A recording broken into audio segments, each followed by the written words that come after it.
ప్రస్తుతం మనం నల్గొండ పట్టణంలోని 11వ వార్డు డివిజన్‌లో ఉన్నాము. ఇక్కడ మనకు బీజేపీ పార్టీ బలపరిచినటువంటి అభ్యర్థి మనకు ఏరుకొండ కావ్యశ్రీ హరి గారున్నారు. వారితో మాట్లాడి తెలుసుకునే ప్రయత్నం చేద్దాం. ప్రజల్లో ఏ విధంగా ఆదరణ అనేది లభిస్తుంది. అదేవిధంగా ప్రచారం ఏ విధంగా సాగుతుందనే అంశాలపై మనం ఈరోజు వాళ్ళతో మాట్లాడే ప్రయత్నం చేద్దాం. చెప్పండి అన్న, ప్రజల్లో మీకు ఏ విధంగా ఆదరణ జరుగుతుంది? ఇప్పుడు ఆ ప్రచారం ఏ విధంగా సాగుతుంది? నా పేరు ఏరుకొండ హరి, మా భార్య కావ్యశ్రీ అభ్యర్థి. ప్రజల్లో మంచి స్పందన ఉన్నది. ఎందుకంటే చదువుకున్న వాళ్ళు, యువకులు ప్రతి ఒక్కరు కూడా బీజేపీ రావాలి, నరేంద్ర మోదీ పాలన ఈ దేశంలో ఎలా ఉందో చూస్తున్నారు ప్రతి ఒక్కరు. కావున ప్రతి ఒక్కరు కూడా మేము ఉదయం కూడా పక్క కాలనీలో తిరిగాం. మారుతి నగరు, అక్కడ మధురాపురి కాలనీ, అక్కడ కూడా ప్రతి ఒక్కరు కూడా ఖచ్చితంగా బీజేపీ రావాలి, మోదీ గారికి ఓటేస్తామనేసి వాళ్ళందరూ కూడా మంచిగా స్పందించడం జరిగింది. ఖచ్చితంగా మేము ఈ నల్గొండ కార్పొరేషన్ అయిన సందర్భంగా ఈ 11వ డివిజన్ ప్రాంతాన్ని ఖచ్చితంగా అభివృద్ధి చేసుకుంటాం. కేంద్రంతో మాట్లాడి కేంద్ర ప్రభుత్వం అధిక నిధులు తెచ్చుకొని ఖచ్చితంగా మా వార్డు అభివృద్ధి కృషి చేస్తామనేసి హామీ ఇవ్వడం జరుగుతుంది. మున్సిపాలిటీలో మీ వార్డు కావచ్చు గానీ, మీ ప్రజలకు కావచ్చు, ఏ విధంగా సహాయ సహకారాలు అందిస్తారు? అదేవిధంగా ఆ నిధుల పట్ల మీరు ఏ విధంగా ఫైట్ చేయబోతున్నారు? ఖచ్చితంగా, ఎందుకంటే మాది గతంలో ఇది 11వ వార్డు విలీన గ్రామ పంచాయతీ, మామిలగూడెం గ్రామ పంచాయతీ కిందకుంది. వాస్తవానికి మా ప్రాంతం కొద్దిగా వెనుకబడి ఉన్నది. అంటే ఇక్కడ మా ప్రాంతంలో ఒక 22 కాలనీలు ఉన్నాయి. అభివృద్ధి అనేది కూడా సరిగా కనపడదు. ఎందుకంటే విస్తీర్ణంలో చాలా పెద్దదన్నమాట. అందుకోసమే మేము దీని మీద కౌన్సిల్లో ఖచ్చితంగా మాకు బీజేపీని గెలిపిస్తే కౌన్సిల్లో మాట్లాడి కొట్లాడనే మా ప్రాంతానికి అధిక నిధులు కేటాయించుకొని మా ప్రాంతం ఏ విధంగా ఎలాంటి ఇబ్బందులు ఆ సమస్యలు అనేది మేము ప్రభుత్వం దృష్టికి తీసుకుపోయి ఖచ్చితంగా అధిక నిధులు తెప్పించుకొని కొట్లాడుకొని మా ప్రాంతాన్ని ఖచ్చితంగా అభివృద్ధి చేపిస్తామనేసి మేము హామీ ఇస్తున్నాం. ముఖ్యంగా మీ వార్డులో ఎలాంటి సమస్యలు ఉన్నాయని మీరు ఆ పరిష్కార మార్గం చూపించబోతున్నారు? మా దగ్గర ప్రధానంగా మేము అడిగితే ఇక్కడ ప్రాంతంలో తిరుగుతుంటే, వార్డులలో తిరుగుతుంటే మా దగ్గర ఎక్కువగా డ్రైనేజీ సమస్య, అండర్ గ్రౌండ్ డ్రైనేజీ సమస్య మరియు సీసీ రోడ్ల సమస్య ఉన్నది ప్రధానంగా. అవి మా దృష్టికి వచ్చినాయి. ఖచ్చితంగా మేము కాలనీలలో ఫైండ్ అవుట్ చేస్తున్నాం. వాటి మీదనే మా దృష్టి కూడా. ఖచ్చితంగా మాకు ఒక అవకాశం ఇవ్వండి, వాటి మీద ఖచ్చితంగా మేము కొట్లాడి ఖచ్చితంగా పెండింగ్ పనులు ఏవైతే ఉన్నాయో మా 11వ డివిజన్లో ఖచ్చితంగా పనులు చేపిస్తామనేసి చెప్తున్నాం. గతంలో కూడా ఇక్కడ బీజేపీ పార్టీనే ఉన్నప్పటికీ కూడా ఇంకా ఎందుకు ఆ పరిష్కార మార్గం అనేది కల్పించకపోవడం గల కారణం ఏంటి? ఎందుకంటే గతంలో ఇది మున్సిపాలిటీలో మనకు గత 2 సంవత్సరాలు ఇప్పుడు కరోనా టైంలోనే కొద్దిగా ఇబ్బందులు ఉన్నాయి.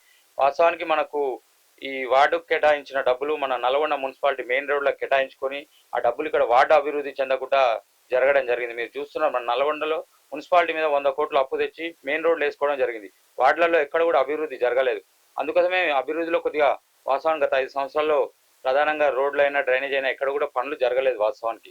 అందుకోసం ఇప్పుడు కార్పొరేషన్ అయింది సందర్భంగా ఖచ్చితంగా మేము కేంద్ర ప్రభుత్వం నిధులే 15th ఫైనాన్స్ నుంచి నిధులు వస్తాయి. ఆ నిధులను ఖచ్చితంగా తెప్పించుకొని మా ప్రాంతం సమస్యలను ప్రభుత్వం దృష్టికి తీసుకుపోయి అధిక నిధులు తెప్పించుకొని మా ప్రాంత అభివృద్ధిని చేపిస్తామనేసి మేము చెప్తున్నాం. ఇప్పుడు మనం చూసుకున్నట్లయితే మనకు నల్గొండలో అధికార పార్టీ అనేది చాలా ముమ్మరంగా ప్రచారాన్ని సాగడం జరుగుతుంది. దాన్ని ఎదుర్కొని మీరు ఏ విధంగా గెలవడానికి బలోపేతం చేయాలనుకుంటున్నారు? అధికార పార్టీ ఇప్పుడు దాదాపుగా 2.5 సంవత్సరాలు 3 సంవత్సరాలు అవుతుంది అధికారంలోకి వచ్చి. మా 11వ వార్డులోనే చూసుకుందాం. మా ప్రాంతంలో ప్రధానంగా అపార్ట్మెంట్ నుంచి మామిలగూడెం వరకు రోడ్డు సమస్య ప్రధానంగా ఉన్నది. దాదాపు ఒక 10 సార్లు కొబ్బరికాయ కొట్టొచ్చు. మరి చెప్పుకోవడానికి మనకి ఇక్కడ రోడ్డు రవాణా శాఖ మంత్రి కోమరెడ్డి వెంకరెడ్డి గారు, కనీసం రోడ్డు లేదు. ఈడ జిల్లా హెడ్ క్వార్టర్లో ఇది మున్సిపాలిటీ, కనీసం రోడ్డు లేదు. రోడ్డు రవాణా శాఖ మంత్రి మళ్ళా వారు అట్లాంటిది ఒక 10 సార్లు దాన్ని రోడ్డు వేస్తున్నామని 10 సార్లు కొబ్బరికాయ కొట్టారు, కానీ ఇప్పటిదాకా రోడ్డు వేయలే. గడియారం దగ్గర మా ప్రాంతం వాసులు ఆటో ఎక్కితే కనీసం మా వార్డుకు ఆటో వస్తుంది కూడా మేము ఆ ప్రాంతానికి పోవండి, మా ఆటో ఖరాబ్ అవుతుంది, మొత్తం కంకర గతుకుల రోడ్లు అనేసి చెప్పడం జరుగుతుంది. ఆ ప్రాంతంలో చాలామంది ఉద్యోగస్తులు పనులు చేసుకునే వాళ్ళు చాలామంది చాలా ఇబ్బందులు పడుతున్నారు. అది ప్రధానంగా మా దృష్టికి వచ్చింది. ఖచ్చితంగా మాకు ఒక అవకాశం ఇచ్చి గెలిపించండి. ఆ రోడ్డు పడేదాకా మేము మున్సిపాలిటీ ముందల ఖచ్చితంగా ధర్నా చేసి ఆ రోడ్డు వేస్తారా చేస్తారా అన్నట్టు ఖచ్చితంగా ఫైట్ చేయించి ఆ రోడ్డు కంపల్సరీ వేపిస్తామనేసి మేము చెప్తున్నాం. మీ వార్డు ప్రజలకు కావచ్చు, అదేవిధంగా యువతకు, మహిళలకు మీరు ఎలాంటి భరోసా కల్పించాలని కోరుకుంటున్నారు? నరేంద్ర మోదీ పాలన ఎలా ఉందనేది ప్రతి ఒక్కరు చూస్తూనే ఉన్నారు. ప్రతి ఒక్కరు ఇప్పుడు చదువుకున్న వాళ్ళు ఉన్నారు, యువకులు, మహిళలు ప్రతి ఒక్కరు చదువుకున్న వాళ్ళు ప్రతి ఒక్కరు కూడా చూస్తూనే ఉన్నారు నరేంద్ర మోదీ పాలన ఎలా ఉందనేది.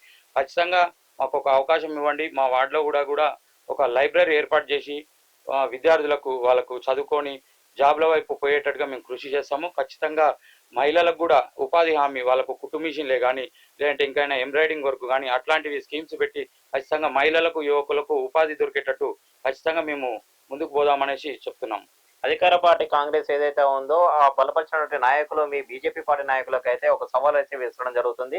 మీకు కనీసం డిపాజిట్ లేకుండా కూడా మేము టికెట్లు అనేది మేము చూసుకుంటాము అనేది ఒక సవాల్ అయితే విసరడం జరుగుతుంది. దాన్ని మీరు ఏ విధంగా స్పందించవచ్చు? మాది 11వ డివిజన్ ఆల్రెడీ సిట్టింగ్ బీజేపీ.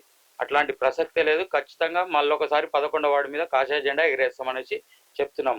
అట్లాంటి మాటలు లేవు. ఖచ్చితంగా మా సిట్టింగ్ స్థానం బరాబర్ మళ్ళీ ఒకసారి కొట్లాడి 11వ వార్డు మీద కాషాయ జెండా ఎగిరేయబోతున్నాం.